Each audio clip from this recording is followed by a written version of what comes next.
বিসিবির cricket operations chairman Nazmul Abedin Fahim সম্পর্কে তামিম ইকবাল খান হঠাৎই কেন গরম গরম কথা বলছেন, হঠাৎই কেন গরম গরম ডালপুরি কিংবা সিঙ্গারার মতো সাব্বির রহমানকে দলে চাই এই ইস্যু আপনাদের সামনে একদম প্লেটে সার্ভ করা হচ্ছে এমনি এমনি, নাকি এর পেছনে উদ্দেশ্য আছে? উদ্দেশ্য আছে, এবং সেই উদ্দেশ্যটা অনেক ক্ষেত্রেই হয়তো আপনারা বুঝতে পারছেন না, অথবা বুঝেও না বোঝার মতো যে উট পাখির মতো বালুতে মাছা গুজে আছেন। সাব্বির রহমানকে নিয়ে আলোচনা শুরু করাটা জরুরি। তামিম ইকবালের ইস্যুতে এবং নাজমুল আবেদিন ফাহিমের ইস্যুতে আমি পরে আসছি। এই মুহূর্তে বাংলাদেশের এন্টারটেইনমেন্ট ইন্ডাস্ট্রিতে সবচেয়ে মুখরোচক গল্প কোনটা?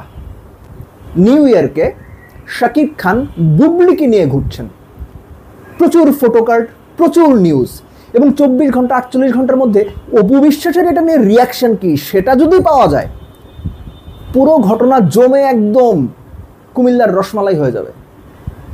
এখন কথা হচ্ছে, এই যে বার্নিং ইস্যু পাবলিক খেতে চায়, এই কারণেই বানানো। সাব্বির রহমানের ইস্যুটা এর চেয়ে ব্যতিক্রম না। সাব্বির রহমানকে দলে ফেরাইতে হবে। আচ্ছা ঠিক আছে, ফেরান। কি কারণে ফেরাবেন? একদা বাংলাদেশ জাতীয় দলে সাব্বির রহমান নামে নীল চোখের এক ছেলে এসেছিল, যার প্রচণ্ড রকম পোটেনশিয়াল, বল পেটাতে খুব পছন্দ করেন। সেই পোটেনশিয়ালের 10-15% দেখিয়ে তিনি ধূমকেতুর মতো, সোহাগ গাজীর মতো কিংবা অন্যান্যদের মতো হারিয়ে গেছেন। এখন তাহলে কেন তাকে দলে ফেরানোর কথা? কোথায় খেলছেন তিনি?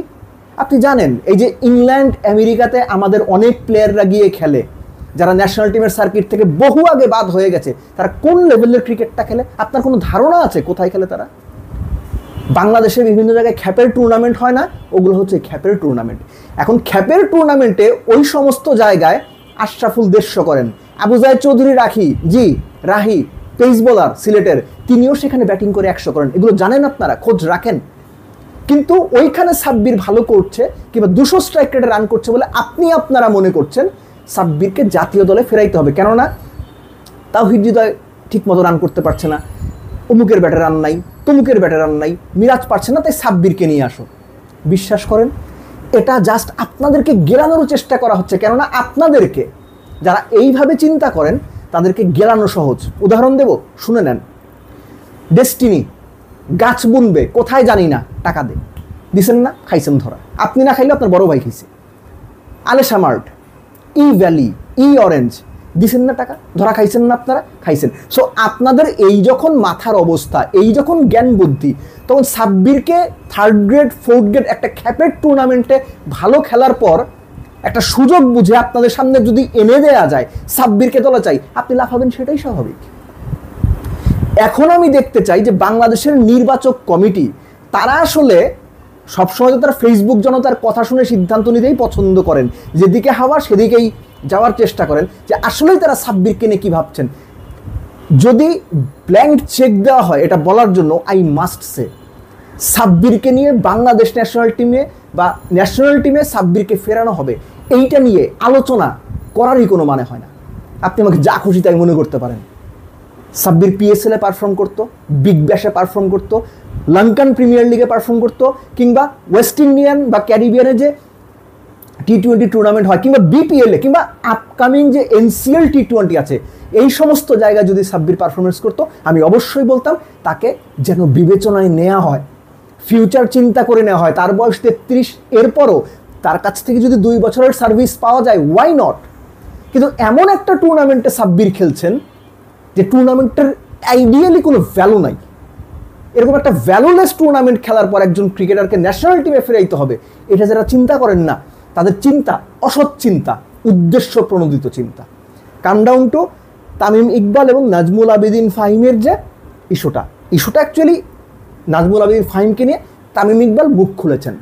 তামিমকে ধন্যবাদ দেন, আমিও দিচ্ছি, আপনিও দেন। আপনি যদি তামিমকে খুব অপছন্দ করেন, তাও ধন্যবাদটা দেন। কেন?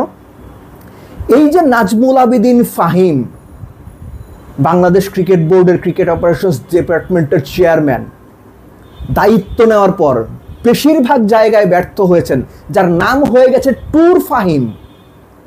একজন রেসপেক্টেড মানুষ চেয়ারে আসার পরে তার যে চেহারার বদল, চিন্তার বদল, কার্যক্রমের বদল, নাম হয়ে গেল ট্যুর ফাহিম।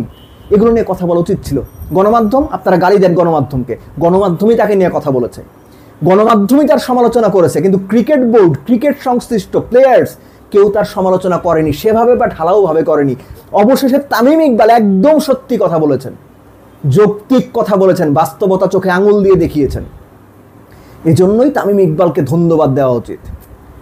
নাজমুল আবেদিন ফাহিম যখন বাংলাদেশ ক্রিকেট বোর্ডের বাইরে ছিলেন, ক্রিকেটারদের সম্মান দেওয়া, ক্রিকেটারদের দায়িত্ববোধ, ক্রিকেট বোর্ডের বিভিন্ন রকম কাজের ব্যত্যয়, অপেশাদারিত্ব কি চমৎকারভাবে তুলে ধরেছেন না? মিডিয়া গিয়ে তার সামনে মাইক্রোফোন ধরেছে, রেকর্ডার ধরেছে, তিনিও গড় করে বলে গেছেন আমরা পছন্দ করেছি। কেননা তিনি সেই সময়ে যেগুলো যৌক্তিক, যেগুলো গুরুত্বপূর্ণ, যেগুলো হওয়া উচিত, যেগুলো ব্যত্যয় হচ্ছে, যেগুলো অপেশাদারিত্ব, সেগুলো তুলে ধরতেন। আমরা সেগুলো প্রচার করতাম, মানুষ সেগুলো শুনতো, বাহবা দিত, আমরাও বাহবা দিতাম। সেই নাজমুল আবেদিন ফাহিম যখন চেয়ারে এসে বসলেন, ক্রিকেট বোর্ডের দায়িত্ব নিলেন, তিনি তখন সম্পূর্ণ ভিন্ন মানুষ হয়ে গেলেন। ট্যুর ছাড়া তিনি কিছু বোঝেন না, তার নাম হয়ে গেল ট্যুর ফাহিম। তিনি ক্রিকেটারদের সম্মানের কথা বলতেন। তামিম ইকবাল স্পষ্ট মেনশন করেছেন, আপনারা আমাকে অনেকে অনেক কথা বলেছেন, শান্তকে বাদ দেওয়া উচিত, কেন শান্তর পক্ষ নেন? তামিমও শান্তর পক্ষই নিয়েছেন। যে কোনো কাণ্ডজ্ঞান সম্পূর্ণ, স্বাভাবিক বুদ্ধির, স্বাভাবিক মেধার একজন মানুষ শান্তকে যেভাবে ওয়ানডে ক্যাপ্টেন্সি থেকে সরানো হয়েছে, শান্তর পক্ষই নেবে। এবং সেখানে নাজমুল আবেদিন ফাহিম চরমভাবে ব্যর্থ হয়েছেন।